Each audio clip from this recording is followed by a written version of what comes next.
Does this look like a face that belongs on a catwalk in New York? Absolutely. The flattery is appreciated. We remembered.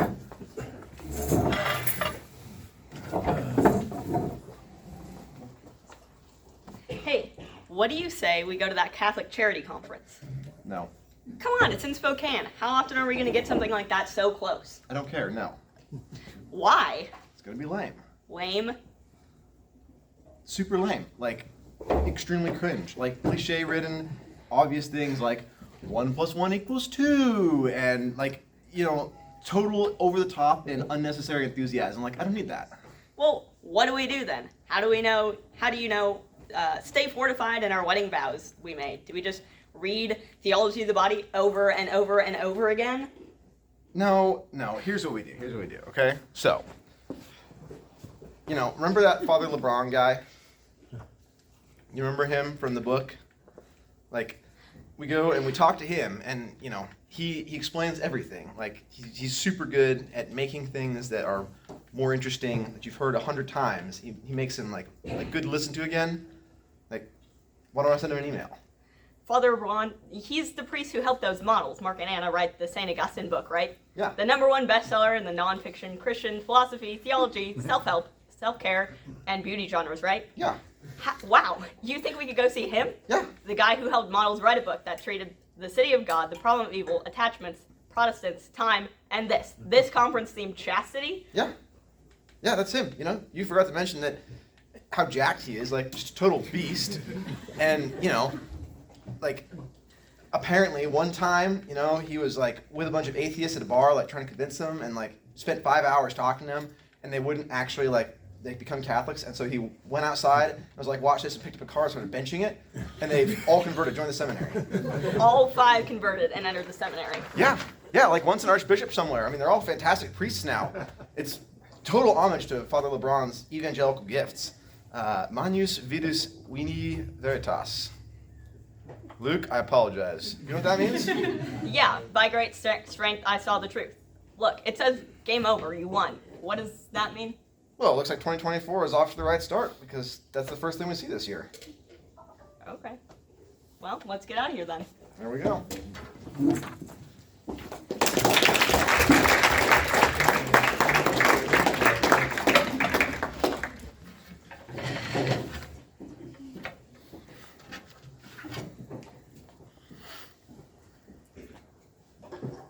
How many inches do you think have already fallen? Mark asks. Feet, Father LeBron says. Feet, it's only been raining since last night. Feet, he says again, about 2 feet. So the old Moscow Pullman Highway is going to flood, Anna asks. It already has. Has? It's flooded? She walks over to the window to get a better look. It's hard to see the road, the ground, because it's coming down in sheets. The rain is torrential, tropical. Monsoon season set on cruise control, autopilot. Soaked, Father LeBron says. It's wetter than wading 15 feet into the Atlantic Ocean. The sogginess factor is eastern Iowa after a week of intermittent squalls, concluding in 3 hours and 13 minutes of it's coming down so hard, it looks like it's coming up from the pavement. You go walk on that, he points out the window. You're soon sinking, gurgling on down, sinking fast. Quagmire, Mark says. Bogmarsh, Father LeBron replies. Fever Swamp City in northwest Louisiana, Mark adds. South of Shreveport, Father LeBron says, going along with the impromptu theme. Cajun dialects for many, many miles before you reach New Orleans. The Passchendaele battlefield during the Third Ypres campaign in autumn 1917, Mark says. Now, Father LeBron says, nodding his head and taking a deep drink of his coffee. It's even close to a pool draft drag on the coffee. Now we're getting somewhere, yes, towards some kind of understanding. Okay, Anna says, so what do we do then? What now? I already told you, we finished the spiritual directing. As we're doing that, the guys show up, the ice shows up, and the whole big thing happens at the end. But it's not the end times. We also talked about that. We talk about chastity, proto-Protestants' time. Afterwards, I mean in the aftermath, you guys write your book, and I'll just leave the rest to the realm of mystery. God is in control, so leave it as it is. Let's all of us just leave it at that. But it's really, really cool. Trust me, okay? Okay, Anna says, pouring herself a cup of coffee and sitting down. She sits down in an inviting way, in a way that declares, without words, This is the place to be. Come. So they do. Father LeBron and Mark. Guys, the priest says, what if this time, unlike the previous times, you just got to it? I mean, got right after it. We're always hanging out first, eating good food first, deadlifting and singing, and me waiting for you guys to arrive by plane, by train, by car from afar first. By that I mean beforehand. But look, you're already here. And here you're going to be until the getting done of this thing that needs to be done, gotten, is having been begotten, done. So what do you say, shall we? Yes, Anna says, pen in hand again, tapping on that one and same notebook yet again. Yes, let's keep this momentum going. Mark? She looks at her husband. Yeah, he says, finishing off the hazelnut mocha with a visible finality that will ensure Father LeBron will soon have to strike up another pot or sit there thinking about the reality that, yes, and no doubt, for I saw it happen in real time. I saw it happen with my own eyes. There is no coffee left. Yeah, Mark says, now sitting down. Cool, yeah, whatever. Father LeBron lights a pipe, puffs, puffs, puffs, and snaps his fingers as he leans in, leans forward, and says, okay, chastity. My lesson will come in 3 parts. A, what St. Augustine said. B, chronicling the cringe with a parenthetical note so as to reject it. And C, positive prescriptions. 1, what St. Augustine said. Father LeBron now is smoking 2 pipes at once, and his entire face is covered in thick, billowy smoke. It's riding the fine line, the over-electrified fence between very cool and very creepy. Like when you see a guy at the gym working out in a ski mask. The Father LeBron just keeps on speaking through the smoke, not coughing, not bothered by a veritable titanic smokestack level of smoke right there in his face. It's peculiar. Suffice to say, Mark has never seen a man smoke 2 pipes at the same time, but duh. Wait, can you repeat that? Mark asks. Whatever Father LeBron had said after 1, what St. Augustine said, Mark had been thinking about the pipes and the ski mask. Yes, he says. 1, what St. Augustine said. I then started reading the first of his quotes. You ready now? Mark nods. Father LeBron speaks. So yeah, quotes. I'll read his quotes and add commentary when needed and when necessary. I want you to imagine the quotes are themselves basted and covered. I'm talking like down to the individual letters in a yellowy-like butterscotch buttermilk Werther's original color. Because they're rich. And when properly understood, tastily beneficial, such as this, okay? Mark and Anna nod. Anna closes her eyes momentarily to try and imagine the proper color. Father LeBron begins. Number 1, the more unscrupulous I was, the greater my reputation was likely to be. For men are so blind, they even take pride in their blindness. How true for those caught in the snares of sexual sin, Father LeBron says.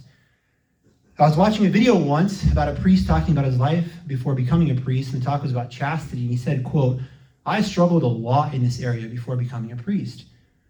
And one of the top commentators said, what a humble flex that is. And yeah, how sad is that? Now, I'm not going to pass judgment on this priest, his intentions, why he said this, but it could have been that he wanted to establish something like street cred by letting his audience know, hey, I'm no prude. And if it's that, then how sad is that? There's actually nothing cool about having hooked up with a bunch of people in the past. We do, however, like Augustine says, take pride in it. I'm good now. I've changed and repented. But before, I was with like 50 women. Actually 60. Maybe it was 100 even, I don't know. Even those wanting to be on the path towards holiness take pride in that. They like hearing that, find that to be validation and some kind of badge of honor. For as the great saint says, there is a joy in doing the wrong simply for its own sake. What an abomination, what a parody of life. What abysmal death. Could I enjoy doing wrong for no other reason than that it was wrong? Indeed, can anyone caught in these snares, these webs of falsehoods, comes to realize that and the following, these quotes 3 through 6. Even though it clings to things of beauty, if their beauty is outside God and outside the soul, it only clings to sorrow. The truth, of course, was that in all my own self and my own impiety had divided me against myself. My sin was all the more incurable because I did not think myself a sinner. I lived in misery, like every man whose soul is tethered by the love of things that cannot last and then is agonized to lose them. But my sin was this, that I looked for pleasure, beauty, and truth not in him but in myself, and his other creatures. And the search led me instead to pain, confusion, and error. So there you have it. Those 6. Sit with those 6, Father LeBron says.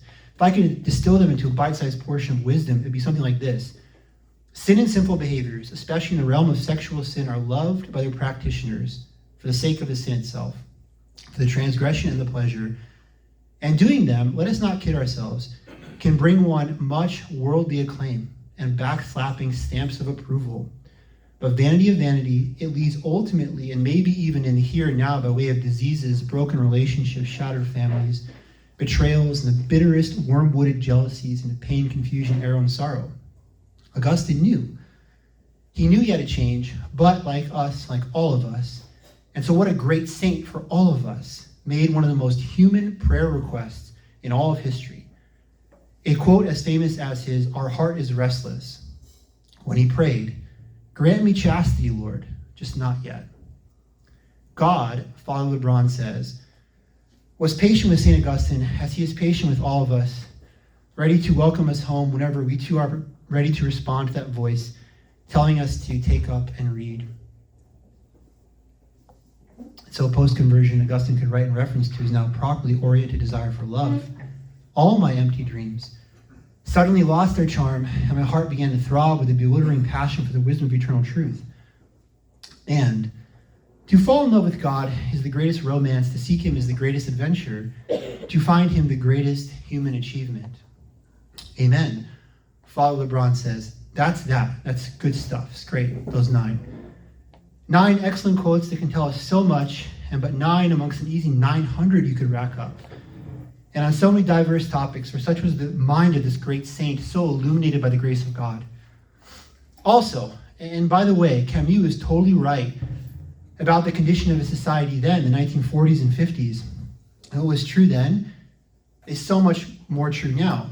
Page 10 into page 11 of the Foyo collection, publishing house Gaimard, but of course, in his grand but largely overshadowed book, La Chute. Je rêve parfois de ce que diront de nous les historiens futurs. Une phrase le suffira pour l'homme moderne. Il forniquait et disait le journaux. Après cette faute définition, le sujet sera, j'ose dire, épuisé. Amazing, Father LeBron says, right? I mean, spot on. Anna nods in agreement. Mark does nothing, doesn't motion or make any noise. He doesn't speak French. Except, Anna says, ... and scrolled endlessly through internet pages, or ... ellipsis, and played video games. I mean, whatever the attractive, attaching, whatever is for us and those in the future, you know, everything we talked about last time. Yes, Father LeBron says. Well done, brilliant even. Okay, let us now pass on to B, chronicling the cringe, with a parenthetical note so as to reject it. Father LeBron exhales smoke. He then puts both pipes away simultaneously. He then picks up what has got to be a 40 weight, maybe 50 ounce glass of beer, and he starts chugging away. If it's the former, now it's about 23 ounces, at the latter 33. Sorry, he says. Wait, putting down the mug. Okay, look, I just cannot. I cannot talk about Catholics and chastity. And by chastity, we're of course talking about sex. I cannot talk about Catholics and sex in a normal conversational way. There's just too much cringe. This section is about chronicling the cringe, so I can only do that by way of either bullet points and even listing the numbers therein, or by way of Dante-inspired tertiary poetry. Okay, are you guys cool with that? Mark and Anna nod. Anna, you already know. She's taking and has been taking notes. Okay, Father LeBron says, I am LeBron. I am LeBron I am. That LeBron I am, I do not like that LeBron I am. Do you like to listen to Catholic chastity speakers? I do not like them, LeBron I am. I do not like how cringy and yucky their phraseology, so full of cheese and ham. I do not like to hear them in the house. I do not like to see them with a mouse. I do not like their books or talks here or there. I do not like them anywhere. Wait, Father LeBron says, stopping. He picks up the mug and lugs again. Sorry, never mind. Let's start over. Let's try bullet points. Imagine them big, massive big in front of you. 1, chastity is super important. Wait till you're married. Be faithful to your spouse. Be open to life. Guys, crushing. This is it. This is the advice. It was bullet point 1, but it's such a good summation. Let's make it 2-2. Chastity is super important. Wait till you're married. Be faithful to your spouse. Be open to life.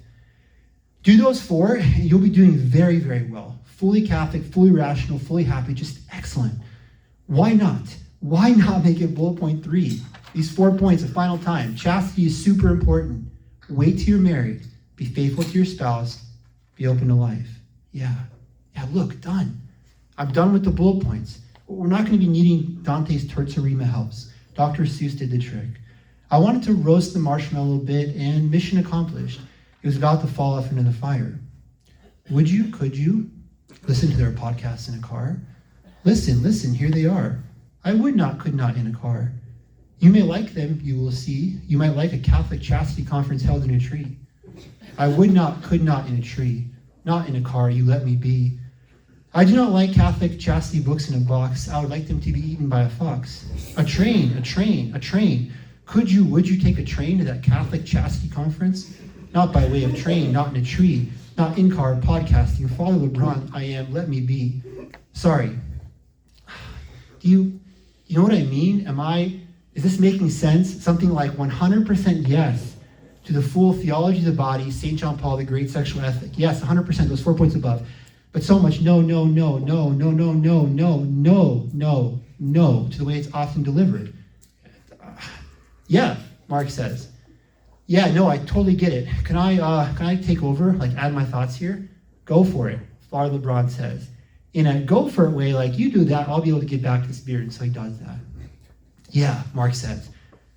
I know exactly what you mean. Live the Catholic sexual ethic, then shut up. Just shut up.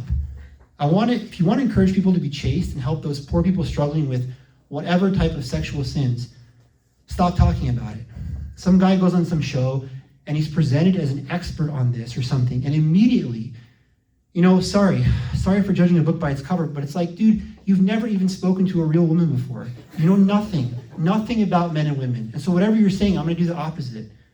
And when that happens, what a true tragedy. Because the guy might be actually saying the correct things, like those 4 things you mentioned before. He might be saying those things, but in the worst, over-the-top, incredibly patronizing way. Like, there you go. That's at least a part of it, of what we're trying to say, I think. I don't know why. You tell me. Catholics have this really weird way of talking about sex that's like a combination of prudishness and dad jokes.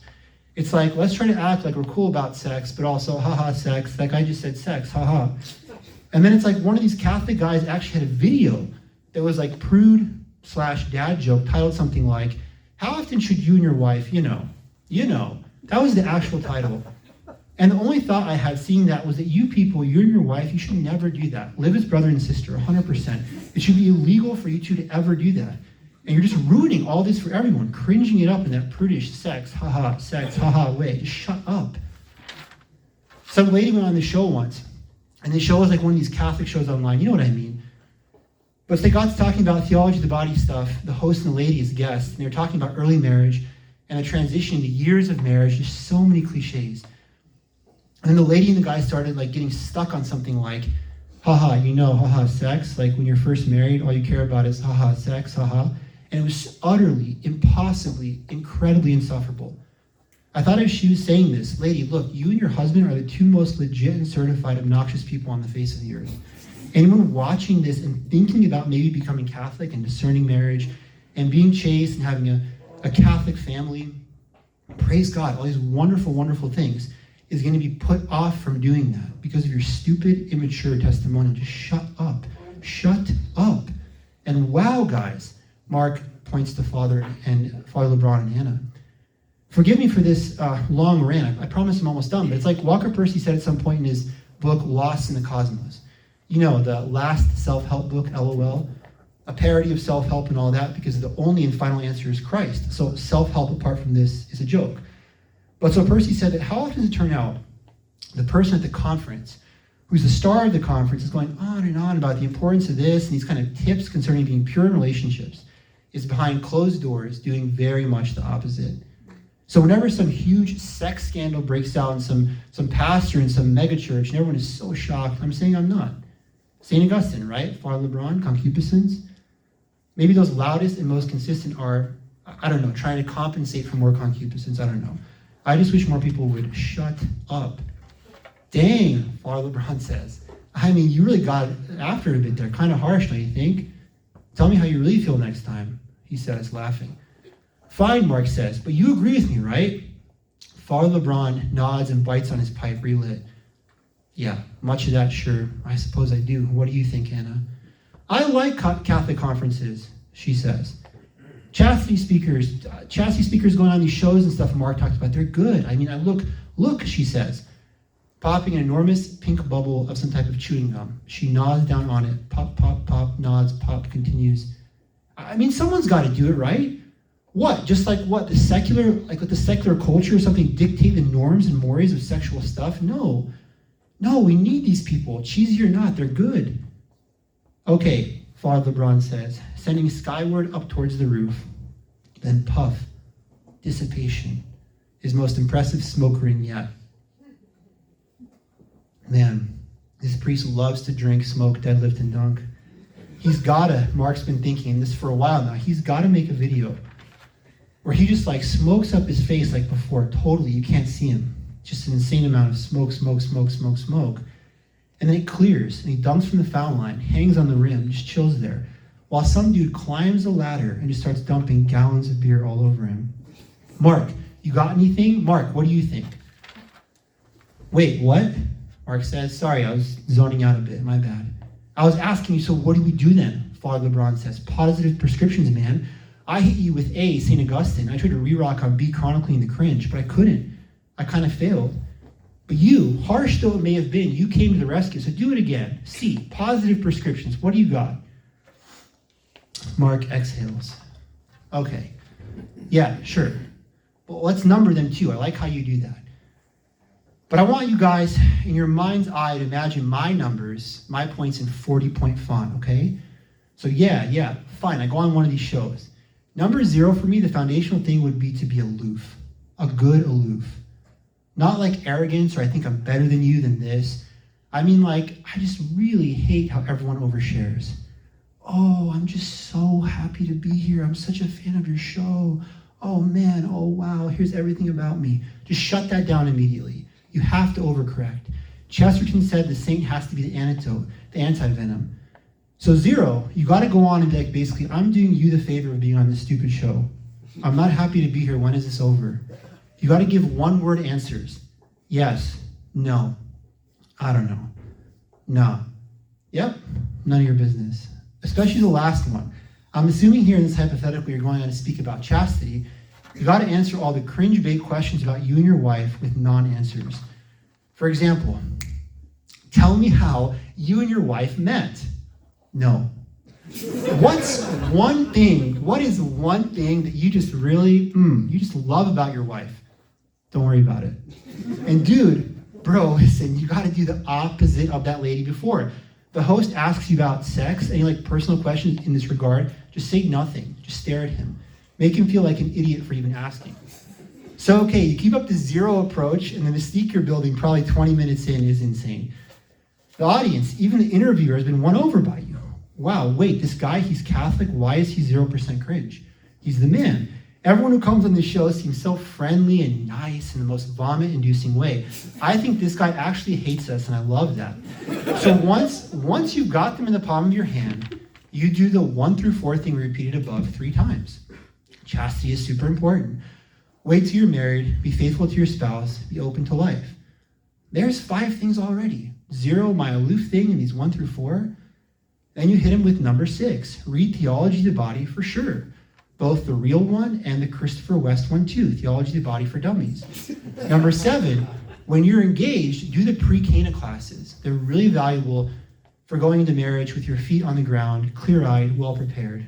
8, finally, a last thing I'd say is just be normal about sex. It's as normal as brushing your teeth, growing old, chronic lower back pain. Just shut up.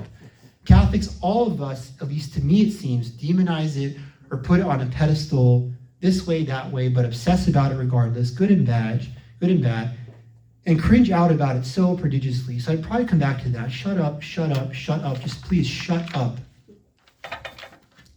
A silence descends in the room. Fog, an eerie fog, greenish like in advance of a tornado on the plains, has itself descended upon the old Moscow-Pullman highway.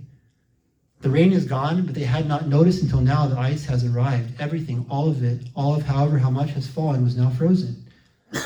Just like the good priest had said it would be, it was. Too late. Mark's queen Anna is caught between why am I here and wow, but this is so cool. To be caught up in so grand and maybe glorious an adventure. She feeds these thoughts in her veins. She is eaten by a secret flame. Mark's high name, all he has done, again come like a flood. His face, what a model. He, just like her, she, me. Wow, the two of us, she thinks, soon blushing at such a sudden outbreak of pride. A new dawn might soon light the earth, Anna thinks, banishing damp shadows from the sky. When restless Dido turns to her heart's share, Anna, my sister, what dreams make me shudder? Who is this stranger guest come to our house? How confident he looks, how strong his chest and arms. You know, Anna thinks to herself, she's right, Dido. If Dido was her sister, because Dido did have a sister named Anna, she's right, Dido, talking about Aeneas, his confidence and strength. She smiles, Anna does, because Mark is checking those boxes too. It's good to be married to him. It's so pretty outside. Heavily frosted, all that water, yep, sure is, quite frozen. Anna smiles again, thinking back to the first time her grandfather took her skating on a frozen pond many Christmases ago. How nice that would be to lace them up and click-clack, slide and glide all over the old Moscow Pullman highway. Thank you.